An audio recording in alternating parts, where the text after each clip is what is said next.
T business idea, चाय का business कैसे करें, आज की इस वीडियो में मैं आपको बताऊंगा। सबसे पहली बात, कुछ चीज़ें हैं जो शुरू में ही आपको मैं बता देता हूं। चाय कैफ़े का एक ऐसा बिज़नेस है जिसके लिए आपको किसी का फ्रेंचाइजी लेने की ज़रूरत नहीं है।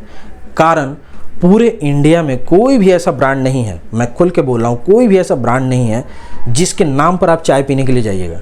क्योंकि चाय कोई ऐसा अजूबा चीज़ नहीं है कि आपको ब्रांडिंग में ही जाना पड़े। वो क्या टाटा का नमक हुआ जा रहा है क्या? बिल्कुल भी नहीं। ऐसा कुछ एक्सक्लूसिविटी है किसी का? कुछ भी नहीं है। वही दूध वही चाय। अब बनाने में जो चीज़ें हैं वो तो वर्कर ही बनाता है। तो किसी फ्रेंचाइजी में वैसा दम नहीं है जो कि वो अपने दम पे खींच ले। नतीजा क्या है मैं आपको बताऊं, फ्रेंचाइजी जो बहुत सारे लोग चाय का लेते हैं वो बहुत ज़्यादा सफल नहीं हो पा रहे हैं। सो आज की इस वीडियो में वही मैं आपको बताऊँगा कि आप खुद अपना चाय का बिज़नेस कैसे शुरू कर सकते हैं। शुरू से लेकर अंत तक पूरा प्रैक्टिकल रहेगा, किसी भी टाइप का झोल झाल नहीं। एक एक चीज़ विथ कैलकुलेशन मैं आपको बताऊंगा और ये भी आपको बताऊंगा कि किस तरीके से आप उसको एक्सपैंड कर सकते हैं। सबसे पहली बात, चाय बिज़नेस का मतलब ये नहीं होता है कि चाय का टपरी हमने खोल दिया और वो हमारा स्टार्टअप हो गया। कुछ लोग इसी गलतफहमी में चल रहे हैं, वो बिल्कुल भी नहीं है जी। चाय business just like cafe coffee day style में खुलता है। कैफ़े कॉफ़ी डे का मेन्यू आपने देखा होगा, वो अभी आप स्क्रीन पर भी देख सकते हैं। उस मेन्यू में आप देखिए, नाम तो कॉफ़ी है लेकिन कॉफ़ी छोड़ के बहुत सारी चीज़ें बिक रही हैं। सैंडविच भी बिक रहा है, बर्गर भी बिक रहा है, आइस टी भी दे रहे हैं वो लोग, वेरियस टाइप के शेक्स प्रोवाइड करा रहे हैं, आइसक्रीम बेच रहे हैं। ये क्या मैटर है? आपको दिमाग में आना चाहिए ना कि ये तो कॉफ़ी का फ्रेंचाइजी देने वाला है कैफ़े कॉफ़ी डे, फिर वो बाद बाकी मेन्यू क्यों दे रहा है? लाइक वाइज यही चीज़ होता है अदर कैफ़े के फ्रेंचाइजी में। जैसे चाय का भी अगर आप बिज़नेस करने के लिए जाएंगे तो सिर्फ चाय नहीं बिकता है। काफ़ी सारे लोगों को ये ध्यान नहीं रहता है, उनको आइडिया नहीं होता। सिर्फ चाय नहीं बिकता है, चाय का मेन्यू तो रहेगा ही रहेगा। चाय के अलावा साथ में कॉम्प्लीमेंट्री चीज़ें भी रहेंगी। जैसे चाय के साथ लोग बिस्कुट खाते हैं, या चाय के अलावा आप ब्रेड ऑमलेट डाल सकते हैं, या वेरियस टाइप के पैटीज़ वगैरह डाल सकते हैं, वेज से रिलेटेड जो भी आइटम है वो आप डाल सकते हैं। और सबसे बड़ी बात, अगर आप चाय कैफ़े खुद का ओपन करना चाहते हैं तो आपको कुछ एक्सपेरिमेंट करना होगा। वो भी मैं आपको आगे बताऊंगा कि किस तरीके से आप एक्सपेरिमेंट कर सकते हैं और बाद बाकी लोग क्या क्या एक्सपेरिमेंट किए हुए हैं या कर रहे हैं मार्केट में अभी के डेट में। पूरा एक ओवरव्यू। ये वीडियो प्रॉपर वे में कंसल्टेशन स्टाइल का वीडियो है, इसीलिए अच्छे से देखना एक शर्त है। सबसे पहली बात कि अगर आप चाय का बिजनेस करने के लिए जा रहे हैं तो कहाँ से आपको शुरुआत करना चाहिए, स्टेप नंबर 1 क्या हो। सबसे पहला चीज़ तो ये आपके दिमाग में क्लियर होना चाहिए कि आप चाय का जो बिज़नेस करने के लिए जा रहे हैं उसका आप किस लेवल तक करेंगे, क्या करना चाहते हैं, आप करना क्या चाहते हैं। कुछ लोगों को पता ही नहीं होता, पहले दुकान खोल के बैठे हैं उसी को चला रहे हैं। ऐसे बिज़नेस नहीं होता है। आपको क्लियर कंसेप्ट होना चाहिए आपके दिमाग में कि चाय का पहला स्टोर खोलने के बाद आखिरी स्टेप क्या होगा आपका। चाय का एक स्टोर खुलता है और उसके बाद स्टोर खुलते ही रहता है, ये दिमाग में होना चाहिए। यानी कि स्केलेबिलिटी ऑफ बिज़नेस के बारे में पहले ही आपको सोचना पड़ेगा कि इस तरीके से आपका प्लान है। क्योंकि जब आपके दिमाग में फ्यूचर का प्लान पहले से ही है तो आप प्रेजेंट में वही काम करेंगे। जब आपको पता है कि आप आने वाले टाइम में खुद का इस टाइप का और भी स्टोर ओपन करेंगे तो आप क्या क्या चीज़ों पे ध्यान देंगे। आप अपने ब्रांडिंग पे ध्यान देंगे, आप अपने लोगो पे ध्यान देंगे, आप अपने दुकान के इंटीरियर पे ध्यान देंगे, मेन्यू पे ध्यान देंगे, क्वालिटी पे ध्यान देंगे। तो ये सारी चीज़ें कब होंगी? जब आपको पता है कि बड़े लेवल पे काम करना। नहीं तो वो नॉर्मल अभी की डेट में जिसको मन में आ रहा है वो ठेला पे चाय लगा के अपना चालू हो जा रहा है, तो वो काम नहीं करना है। अगर आप बड़े लेवल में काम करने का सोच रहे हैं तो इस वे में आपको प्लानिंग करना होगा। दूसरा नंबर पॉइंट होता है लोकेशन। देखिए, किसी भी कैफ़े से रिलेटेड बिजनेस, खास करके चाय वाला बिजनेस में अगर आपने लोकेशन सही चुन लिया तो आपकी तो किस्मत खुल गई। मैं आपको बता रहा हूँ, यस, आपकी किस्मत खुल जाएगी। लेकिन आपका ब्रांड बड़ा बढ़िया है, टेस्ट बहुत जानदार है, क्वालिटी बहुत अच्छा है, हाइजीन बड़ा शानदार है, लेकिन लोकेशन सही नहीं है। नतीजा क्या है? लोग पहुँच नहीं पाएंगे, उस चीज़ों को एंजॉय नहीं कर पाएंगे, ख़रीदेंगे नहीं तो आपका बिज़नेस भी नहीं बढ़ेगा। इसीलिए प्राइमरी चीज़ पे आपको फोकस करना है और वो है लोकेशन। जितना ज़्यादा दिमाग आप लोकेशन पे लगाएंगे उतना ही ज़्यादा चांसेस है कि जल्दी आपका बिज़नेस हिट होगा। कारण है, अच्छा लोकेशन की वजह से क्या क्या फ़ायदा होता है वो सुनिए। पहला नंबर पॉइंट, लोकेशन अच्छा रहेगा तो वहाँ पर फुटफॉल कस्टमर का बना रहेगा। दूसरा नंबर पॉइंट, मार्केटिंग आपको कम करने की ज़रूरत पड़ेगी, एक्सेस मार्केटिंग का ज़रूरत ही नहीं पड़ेगा। कारण है कि लोकेशन इतना अच्छा है कि लोग ऑलरेडी आ ही रहे हैं और देख ही रहे हैं। और तीसरा नंबर पॉइंट कि आपका खर्चा बचेगा तो इनकम बढ़ेगा। सो ये सारा फ़ायदा है अच्छे लोकेशन चुनने का। अब चाय के बिज़नेस में अच्छा लोकेशन क्या हो सकता है? बिल्कुल, सबसे पहला जो बेस्ट लोकेशन हो सकता है वो है आपका मेन मार्केट। मेन मार्केट में जहाँ भी आप ओपन करेंगे उसका मेन मार्केट आप चुनिए, पहला नंबर पॉइंट हो गया। दूसरा नंबर पॉइंट हो गया मॉल। जिस भी आप शहर में रह रहे हो वहाँ पे कोई तो मॉल होगा, उस मॉल में आप छोटा सा एरिया लेके आप ओपन कर सकते हैं। कियोस्क टाइप का एरिया ले लीजिए, ज़्यादा नहीं, 8x8 10x10 के एरिया से आप शुरू कर सकते हैं। आगे में बैठने के लिए वो लोग दे देते हैं चेयर वगैरह बैठने के लिए, तो आप उस टाइप का एरिया ट्राई कर सकते हैं। अगर आप मॉल में फूड कोर्ट में नहीं ले पा रहे हैं तब की मैं बात बता रहा हूँ, छोटा स्पेस से भी काम आप कर सकते हैं, तो मॉल्स में एक बेहतर अपॉर्चुनिटी मिल सकता है आपको।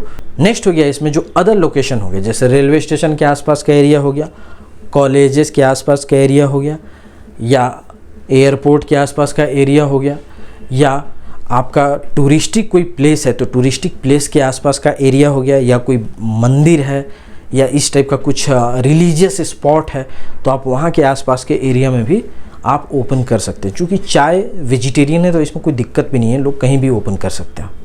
ठीक है, लोकेशन ढूंढने में क्या सावधानी चाहिए वो मैंने आपको बता दिया। वीडियो थोड़ा सा लंबा ज़रूर होगा लेकिन नॉलेजेबल वीडियो है, इसलिए ध्यान से देखिएगा, अंत तक देखिएगा। अब बारी आती है चाय बिजनेस में कि शुरुआती स्टोर हम कैसे ओपन करें। देखिए, शुरुआती स्टोर कभी भी बड़े लेवल पे ओपन नहीं करना है। यस, पहला स्टोर आप हमेशा कियोस्क लेवल पे ओपन करिए। कियोस्क माने छोटा स्पेस से। क्यों छोटा स्पेस पे करेंगे? तो आपको रेंट कम लगेगा, है ना, आपका रेंट कम लगेगा, आपको सीखने को मिलेगा। बहुत सारी ऐसी चीज़ें होती है जो प्रैक्टिकली आप सीख पाएंगे। बड़ा लोकेशन पहले ही आपने ले लिया, पैसे बहुत लग गए, सब हाथ खाली हो गए, तो कम लोकेशन से शुरू में काम करना है। तो कियोस्क मॉडल के लिए एरिया चाहिए होगा लगभग 100 स्क्वायर फीट, यानी कि 10x10 स्क्वायर फीट इनफ है। और अगर आप कैफ़े मॉडल में जाना चाहते हैं तो 250 से 300 स्क्वायर फीट एरिया आपको लगेगा। अब बात करते हैं क्या क्या इसमें एक्सपेरिमेंट करेंगे, फिर मैं आगे की बात करूँगा। चाय के बिज़नेस में आपको अभी के डेट में दिख रहा होगा, मार्केट में ऑलरेडी बहुत सारे लोगों ने खोल दिया हुआ है ब्रांड। मैं नाम नहीं लूँगा किसी का, आपको पता ही है बहुत सारे लोग अभी के डेट में खोल रहे हैं। तो क्या अभी वही करना चाहते हैं? नहीं, आपको कुछ चेंजेस करना है। चेंजेस क्या करना है? तो आप अपने मेन्यू में चेंजेस कीजिए। और मेन्यू में हम कैसे चेंजेस कर सकते हैं? देखिए, जो चाय है वो दूध के साथ बनता है, लेकिन दार्जिलिंग चाय में दूध डलता ही नहीं है। जो एक्चुअल चाय होता है वो रेड टी, उसमें दूध नहीं डलता है। बहुत सारा ऐसा टी है जो हर्बल टी के नाम से चल रहा है, उसमें कुछ गुलाब से भी डाल के चाय बना रहा है। तो ये आपको मेन्यू में सर्च करना होगा, रिसर्च करना होगा कहाँ कहाँ का फेमस है। जम्मू कश्मीर का चाय अलग लेवल का होता है, वो आपको पता होगा, उसको कहवा बोलता है वो लोग, चाय है वो, वहाँ का चाय फेमस है। अफ़गानिस्तान का चाय अलग तरीके का मिलता है, ईरान का चाय अलग तरीके का मिलता है, हमारे भारत का चाय अलग तरीके का मिलता है। तो क्यों ना आप हर जगह का कुछ कुछ टेस्ट को आप उसमें डाल दें, हर देश का आप चाय का डालिए। अभी के डेट में मैंने 90% लोगों का सेम टाइप का मेन्यू देखा है। जैसे वो लोग क्या डालते हैं, lemon tea, ice tea, milk tea, rose tea, herbal tea, हो गया, सब सेम चीज़ डाल रहा है। अरे भाई कुछ अलग भी डालो, Afghanistani T, Kashmiri T, Darjeeling T, Bihari T, Rajasthani T, ये आप समझ रहे हो ना, ये मेन्यू कितना खास चीज़ लग रहा है। सो कुछ इस तरीके का आपको न्यू एक्सपेरिमेंट करना होगा। आप इसमें गोल्डन टी भी डाल सकते हैं समथिंग, या कुछ हर्बल के अलावा कुछ खास मेन्यू आपको आयुर्वेदिक टी डाल दीजिए समथिंग, चीज़ वही रहेगा, नाम बदल सकते हैं आप। तुलसी टी डालिए, है कि नहीं, अदरक टी तो खैर लोग सब लोग डाल रहा है। तो इस तरीके का सारा एक्सपेरिमेंट आपको मेन्यू में करना होगा। अब बात करते हैं आगे की, टी बिज़नेस के लिए किस तरीके का परचेजिंग करना होगा, मशीनरी का एंड ऑल का। चलिए देखते हैं। अभी आप स्क्रीन पर देख सकते हैं किस तरीके का बर्तन का रिक्वायरमेंट पड़ता है। सबसे पहले इसमें आ गया गैस स्टोव। देखिए अब समय बदल चुका है, गैस स्टोव भी आप रख सकते हैं, या नहीं अगर बिजली का सुविधा अच्छा है तो आप चाहें तो इंडक्शन कुकर या इंडक्शन चूल्हा, इस तरीके की चीज़ों का आप यूज़ कर सकते हैं। तो ये आपके ऊपर है। दूसरा इसमें आ गया टी केटली। चाय का केटली कैसा, वो नॉर्मल वाला नहीं, आपको इसमें थोड़ा ढंग का रखना पड़ेगा, क्योंकि आपको बल्क में बनाना है। 2 लीटर 3 लीटर चाय बना के लोग रखे रहते हैं, जैसे कस्टमर आया गर्म किया दिया, इस तरीके का भी लोग करते हैं। पानी गर्म करके रख रहे हैं, पानी तो लगभग में डलेगा, पानी गर्म करके रख लिए, कुछ चाय को सिर्फ डालना है, काम करना है, दूध गर्म करके रख लिए, ऊपर से डालना है। सो इस तरीके से प्रीमिक्स आइटम भी आपको रखने के लिए कुछ बर्तन का रिक्वायरमेंट पड़ेगा। तो यहाँ पे मैंने लिख दिया है एक टी केटली के अलावा एक नॉर्मल भी अपना केटली वगैरह आपको रखना होगा। इसके बाद एक चाकू चाहिए होंगे, पेपर प्लेट हो गया, पेपर कप हो गया, पैकेजिंग मटेरियल हो गया। पैकेजिंग मटेरियल क्या हो गया, जैसे चाय आप दे रहे हैं तो कई बार आप नॉर्मल चाय अगर दे रहे हैं तो सही नहीं लगेगा, तो उसको ऊपर से ढक के तब दिया जाता है किसी को पैकिंग करने के लिए अगर हो गया तो। इन सारे चीज़ों का रिक्वायरमेंट पड़ेगा। इसका अगर ओवरऑल कॉस्टिंग में बताऊं, ये मैंने बहुत कम लिख दिया है, 10,000 ही लिखा है। चलिए आप इसको 20,000 मान लीजिए, है उससे ज़्यादा आपको नहीं लगना है, यही सच्चाई है। इससे ज़्यादा इसमें खर्चा है ही नहीं, शुरुआती टाइम के लिए बता रहा हूँ। जो सबसे बड़ा खर्चा आएगा वो है आपका रॉ मटेरियल। रॉ मटेरियल क्या क्या आपको चाहिए होंगे। बेसिक रॉ मटेरियल यहाँ पे मैंने लिखा हुआ है। सबसे पहले मैंने लिख दिया है शुगर, क्योंकि हर जगह आपको शुगर डालना है। अब शुगर में आप एक चीज़ ध्यान दीजिए कि नॉर्मल चीनी आपको वो जो दानेदार वाला है तो वैसा वाला डालना है, या आप कस्टमर को खुद ही चीनी का 2-2 पैकेट डाल सकते हैं। Brown sugar, normal white sugar, 1-1 रुपये वाला पैकेट आता है। कैसे आप सर्व करना चाहते हैं ये आपको समझना पड़ेगा, ठीक है। अगर कस्टमर को शुगर में बहुत सारे लोगों को प्रॉब्लम होता है कि नहीं मुझे कम शुगर चाहिए, थोड़ा चाहिए, तो इसलिए कंपनी ने कर दिया कि लो आप खुद ही डाल लेना। और सबसे मेजर जो चीज़ है वो है हमारा टी में वेरियस टाइप का टी हो गया, जैसे दार्जिलिंग टी हो गया आपका। दार्जिलिंग में भी बहुत टाइप के टी आते हैं, जैसे ग्रीन टी हो गया, दानेदार नॉर्मल टी हो गया। उसी टी से तो और चीज़ें बन रही हैं। ऐसा नहीं कि चाय पत्ती कुछ नया ही बनता है, नहीं, चाय पत्ती तो वही रहता है, चाय बनाने का तरीका अलग अलग होता है। तो सारा खर्चा तरीका का है, चाय पत्ती का नहीं है। चाय पत्ती तो एक ही रहेगा, उससे 50 तरीके का चाय आप बनाइए, दाम अलग अलग रख लीजिए। बेसिक हो गया, क्रीम हो गया, कार्डमम माने कि इलायची हो गया, जिंजर हो गया। मेन्यू के बारे में मैंने बहुत सारा डिटेल बता दिया था, फिर भी आप एक नज़र स्क्रीन पर इस मेन्यू को भी आप देख सकते हैं। आप इसमें कुछ चेंजेस कर सकते हैं, ठीक है। जो मैंने आपको बताया अफ़गानी, ईरानी, कुछ इस तरीके का। हमारे जो आसपास के कंट्री हैं वहाँ पे चाय पीने का अपना अलग कल्चर होता है, अलग कल्चर है। जैसे चाइनीज़ लोग भी चाय को बहुत ही अलग तरीके से पीते हैं, तो उस तरीके की चीज़ों को आप इंडिया में लेके आइए, तब ना यूनिकनेस जब तक नहीं रहेगा कौन लेगा आपका प्रोडक्ट। बात करें आपको इसमें कितना स्टाफ लगेगा, इनिशियल लेवल पे एक ही स्टाफ इनफ है। एक स्टाफ वो जो बना के दे, सर्विंग करने के लिए जनरली उसमें ज़रूरत पड़ेगा नहीं। कियोस्क मॉडल तो कस्टमर खुद आके ले जाएगा। और एक बिलिंग के लिए आपको चाहिए होगा, तो एक कुक चाहिए होगा और एक बिलिंग के लिए। तो बिलिंग में अगर आप खुद नहीं बैठना चाहते, किसी को रखना चाहते हैं, तो 2 स्टाफ आपको चाहिए होंगे। सेम बंदा जो बना रहा है आप उसी से बर्तन धुलवाने का भी अगर आपने सेटिंग कर लिया तो और बेहतर। अदरवाइज एक आपको वैसा बंदा भी रखना पड़ेगा जो साफ़ सफाई करे, तो यहाँ पे फिर 3 स्टाफ हो जाएंगे। शुरुआती लेवल पे कोशिश करना है कि कम स्टाफ रखें। बिलिंग मैनेजमेंट के लिए बिलिंग मशीन आपको रखना पड़ेगा। बिलिंग मशीन अगर शुरू में आप नहीं रखेंगे तो आप सिंपली पर्ची पे काट के दे सकते हैं, जो कि बहुत ज़्यादा प्रोफेशनल नहीं होता। शुरू से ही आपको चीज़ों को सीखने की ज़रूरत है।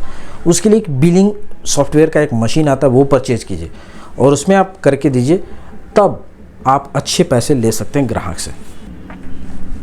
ये इसका एक सेटअप कॉस्ट हो गया, वो मैं आपको फर्स्ट टाइम में इन्वेस्टमेंट क्या लगे वो मैं आपको दिखा रहा हूँ। यहाँ पर देखिए, जैसे रेंट मैंने 20,000 क्यों लिखा है, क्योंकि अगर आप मॉल में लेने के लिए जाएंगे तो 15-20 हज़ार से नीचे में मिलेगा ही नहीं। अगर आप मेन मार्केट में लेने के लिए जाएंगे तब भी इतना ही लगेगा, तो मैंने इसलिए 20,000 लिख दिया। और 20,000 से ज़्यादा आपको नहीं लेना है। कारण क्यों? क्योंकि 20,000 से ज़्यादा आप लेंगे, रेंट आपका ज़्यादा महंगा हो जाएगा। रेंट एक वेरिएबल एक्सपेंसेस नहीं होता, वो फिक्स्ड होता है। इनकम आए या ना आए, रेंट आपको देना पड़ जाएगा। तो कम रेंट से आपको शुरू करना है, इसीलिए 20,000 के आसपास का मैंने रखा है। आप उससे कम में सर्च कीजिएगा, ज़्यादा में नहीं। नेक्स्ट हो गया इसमें डिपॉजिट। कहीं भी आप जाएंगे लेने के लिए तो जनरली डिपॉजिट लग जाता है, खास करके बिहार, यूपी, झारखंड जैसे जगहों पे तो पगड़ी लेने का सिस्टम है। वहाँ पे दुकान का रेंट रहेगा 5,000, पगड़ी लेगा 2 लाख। इसीलिए मैंने यहाँ पे डिपॉजिट 1 लाख लिख दिया है कॉमन, ठीक है। हो सकता है आपके यहाँ 2 मंथ का सिक्योरिटी को एज अ सिक्योरिटी के तौर पे लेता है डिपॉजिट। किचन आइटम में लगभग आपको 50,000 का कॉस्टिंग पड़ जाएगा। सीटिंग अरेंजमेंट अगर आप करना चाहते हैं तो उसमें आपको ज़्यादा खर्चा लगेगा। ये मैंने शुरू में कैफ़े मॉडल लिखा है। सेम एक्सपेंसेस आपको लगभग कियोस्क में भी आएगा। अगर कैफ़े में आप जाएंगे तो सीटिंग अरेंजमेंट लगेगा, कियोस्क में जाएंगे तो आपको नहीं लगेगा। तो यही आपको देखना है कि आप किस मॉडल में जाना चाहते हैं। मैंने आपको बताया कि शुरू में आप कोशिश कीजिए कि सीटिंग अरेंजमेंट में ना जाएं, खर्चा आपका ज़्यादा बढ़ेगा। ये कम ही मैंने लिखा है, 50,000 फिर भी मैंने लिख दिया। छोटे मोटे लेवल के लिए, तो लगभग इतना लगेगा आपको, ठीक है ना। काउंटर, ब्रांडिंग, इंटीरियर, ये सारी चीज़ें अगर आप करेंगे तो लगभग 1.5 लाख के आसपास में खर्चा आएगा। ये भी मैंने बहुत ज़्यादा लिखा है, हो सकता है कम में ही आपका काम बन जाए, लेकिन कभी भी हम लोग जो कॉस्टिंग है वो हाई लेवल पे लेके चलते हैं। कम हो जाए तो बहुत अच्छा है, ज़्यादा नहीं होना चाहिए हमारे सोच के अकॉर्डिंग, है ना। मेरे अकॉर्डिंग लगभग 3,70,000 या 4 लाख रुपए में आपका एक काउंटर आराम से ओपन हो जाएगा। ये मैं देखिए बढ़ा चढ़ा के प्राइसिंग बता रहा हूँ, हो सकता है कम भी लग जाए, लेकिन इतना तो आपको पॉकेट में लेके चलना होगा, ठीक है। और स्पेशल बात बताता हूँ कि अगर आप खुद का ये काम करना चाहते हैं और पैसे की कमी है तो आप कहाँ से पूरा कर सकते हैं। उसके लिए भारत सरकार का एक स्कीम है, मुद्रा स्कीम। आप इस स्कीम के तहत 10 लाख रुपए तक का लोन आप ले सकते हैं। मुद्रा स्कीम में लोन लेने के लिए वेरियस टाइप के डॉक्यूमेंट की रिक्वायरमेंट पड़ती है, वो चाहे प्रोजेक्ट रिपोर्ट हो गया, उद्यम रजिस्ट्रेशन हो गया, या GST हो गया, ट्रेड लाइसेंस हो गया। इन सारे डॉक्यूमेंट को प्राप्त करने के लिए आप myprojectreport.com वेबसाइट पर आप विजिट करें, वहाँ से आप सारे डॉक्यूमेंट को बनवा सकते हैं। नेक्स्ट इसमें आ गया मंथली कॉस्ट क्या लगेगा, है ना। देखिए इलेक्ट्रिसिटी में मैंने 3,000 लिखा है, हो सकता है आपको 5,000 लग जाए या कम भी लग सकता है। रेंट 20,000 भी मैंने रहने दिया है। स्टाफ में मान के चला हूँ कि 3 रहेंगे तो 30,000। रॉ मटेरियल मैंने 20,000 ले लिया है। मिसलेनियस 10,000, यानी एक महीने का लगभग खर्चा आपको 83,000 जा सकता है। कम नहीं होगा, लेकिन इतना तो जाएगा ही जाएगा, जो मैं खर्चे आपको दिखा रहा हूँ। इसीलिए आपको प्री डिटरमाइंड होना है कि इतना खर्चा जाएगा, क्योंकि उसी अकॉर्डिंग आपको प्रिपेयर भी करना है। अब बात करते हैं ज़रा प्राइसिंग की। देखिए प्राइसिंग बताने के बाद मैं आपको प्रॉफिट बताऊंगा, फिर मार्केटिंग, लीगल, और तब वीडियो समाप्त करेंगे। सबसे पहले बात करते हैं हम लोग प्राइसिंग की, किस तरीके से आप अपने चाय के एक कप का प्राइसिंग आप रखेंगे। तो आपको ये भी ध्यान देना है कि चाय के कप का साइज़ क्या है, वो क्या 5 रुपये वाला टपरी वाला साइज़ है, या आप एक हेल्दी साइज़ दे रहे हैं जो होना चाहिए चाय पीने के लिए। क्योंकि जब कॉफ़ी वगैरह भी हम लोग पीने के लिए जाते हैं तो इतना बड़ा बड़ा कप में वो लोग देता है, तब उसका कीमत 250 रखता है, 150 रखता है, 160 रुपया रखता है। क्वांटिटी भी वो लोग दे रहा है, ऐसा नहीं कि छोटा सा क्वांटिटी है और आप दाम रख रहे हैं कुछ और ही, कोई नहीं देने वाला। तो आपको प्राइसिंग से पहले क्या क्या ध्यान देना है, सबसे पहले क्वांटिटी, दूसरा एरिया, है ना। किस एरिया में आप ओपन कर रहे हैं उस एरिया के अकॉर्डिंग भी आपको प्राइसिंग पे ध्यान देना है कि क्या आपके लोग इतना खर्च कर सकते हैं या नहीं। दूसरा नंबर पॉइंट, कुछ लोग है कि एरिया गया तेल लेने, प्राइसिंग हम अपना खुद का रखेंगे, नतीजा क्या होता है, बिकेगा कम। फर्स्ट स्टोर है, इसीलिए आपको प्राइसिंग में एक्सपेरिमेंट करना है और कर सकते हैं आप, आपके पास पूरा लिबर्टी है। एक स्टोर से जब दूसरे में जाएंगे तब आप अपना नियम बना सकते हैं कि हम इतना ही रखेंगे, है ना। लेकिन पहले में आपको खुद एक्सपेरिमेंट करना होगा, इसलिए मैं बता रहा हूँ कि प्राइसिंग में ध्यान दे के काम करना है। चलिए अब आपने प्राइसिंग सेट कर लिया, तो अब बात करते हैं प्रॉफिट की। मैंने मान लिया है कि एक कप चाय का कीमत 50 रुपीज़ रहेगा, ये मैं बेसिक माना हूँ, ठीक है ना। ये बहुत मैं बेसिक डिटेल में आपको बता रहा हूँ। वैसे एक कप चाय का कीमत 150 भी ले रहे हैं, 100 रुपये भी ले रहे हैं, बट चलिए 50 रुपीज़, चूँकि इसमें अलग अलग मेन्यू रहेगा तो अलग अलग प्राइसिंग भी होता है। 20 रुपया, 30 रुपया, 40 रुपया, 50 रुपया, ऐसे ही लोग रख के काम कर रहे हैं, है ना। तो 50 कप अगर आप पर डे बेच रहे हैं तो 2,500 रुपया। नेक्स्ट स्नैक्स, आइसक्रीम और अदर आइटम आप बेच रहे हैं तो 2,000। इस तरीके से आप डेली का सेल लगभग 4.5 करेंगे। लेकिन ये 4.5 का प्राइसिंग जो है, 4,500 का जो आपको डेली सेल्स है, ये 10,000 भी हो सकता है, 8,000 भी हो सकता है, 5,000 भी हो सकता है। कब? जब आपका लोकेशन बड़ा अच्छा हो, आपके दुकान पे फुटफॉल बढ़िया हो, तो ये 4.5 की जगह पे 8,500 भी हो सकता है। तो मैंने बेसिक ले लिया है कि ज़्यादा नहीं, 4,500 ही। उस तरीके से मंथली सेल अगर हम बात करें तो मंथली सेल 1,35,000 का जाएगा। और मंथली कॉस्ट मैं शुरू में बताया कि 83,000 लग रहा है स्टार्टिंग वाले में, तो अगर उसको माइनस कर दे तो एक महीने में लगभग 52,000 रुपये का प्रॉफिट आपको मिलेगा। इस तरीके से आपको काम करना है। ये जो भी मैंने प्राइसिंग और आपको आइडिया दिया है, ये एक टेंटेटिव आइडिया दिया हूँ। अब बात करते हैं लीगल रिक्वायरमेंट की। इस काम को करने के लिए आपको क्या क्या चाहिए होगा। तो सबसे पहले शॉप एंड एस्टेब्लिशमेंट एक्ट में दुकान का रजिस्ट्रेशन लगेगा, FSSAI का रजिस्ट्रेशन लगेगा, GST भी लगेगा, अभी नहीं आने वाले टाइम में, लेकिन GST को शुरू में आप स्किप कर सकते हैं। एक उद्यम रजिस्ट्रेशन लगता है, वो आपको लगेगा। तो ये 3 डॉक्यूमेंट शुरू में आपको लगेंगे। इन तीनों ही डॉक्यूमेंट को प्राप्त करने के लिए आप स्क्रीन पर दिए हुए नंबर से आप संपर्क कर सकते हैं या myprojectreport.com वेबसाइट पर आप संपर्क कर सकते हैं। सबसे लास्ट हो गया इसमें मार्केटिंग। यस, मार्केटिंग हम कैसे करें। मार्केटिंग इसमें ऑनलाइन और ऑफलाइन दोनों तरीके से मार्केटिंग करनी है, ठीक है। पहले बात करते हैं ऑनलाइन का। ऑनलाइन मार्केटिंग में सबसे जो इफेक्टिव मार्केटिंग का टेक्निक है वो है गूगल लोकल लिस्टिंग। गूगल पे लोकल लिस्टिंग हो गया तो कोई भी आदमी सर्च करेगा cafe near me, T brand near me, तो वो आपका भी दुकान का एड्रेस दिखेगा और वहाँ पे लोग आके अपना गूगल पे रेटिंग भी दे सकते हैं। तो जितना अच्छा रेटिंग रहेगा उतना टॉप पे दिखता है और पब्लिक उतना ज़्यादा ट्रस्ट होता है। तो पहले गूगल लोकल लिस्टिंग कर लेना है, फर्स्ट नंबर पॉइंट। दूसरा हो गया इसमें फेसबुक पेज बनाना है। जी, फेसबुक पेज बना के अपने लोकल लेवल पे ऐड चला के लोगों को जोड़ लेना है। ये जो भी आदमी आ भी रहा है आप उसे रिक्वेस्ट कर सकते हैं कि सर हमारे फेसबुक पेज पे लाइक कर लीजिए ज़रा सा, या आप अपने ब्रांडिंग में फेसबुक का कहीं चर्चा कीजिए, इंस्टाग्राम का चर्चा कीजिए। तो पब्लिक आपके ब्रांड से जुड़ेगा, है ना। ब्रांड से जुड़ने का मतलब है उसको ध्यान रहेगा, अच्छा इसका ये वाला चाय पिए थे।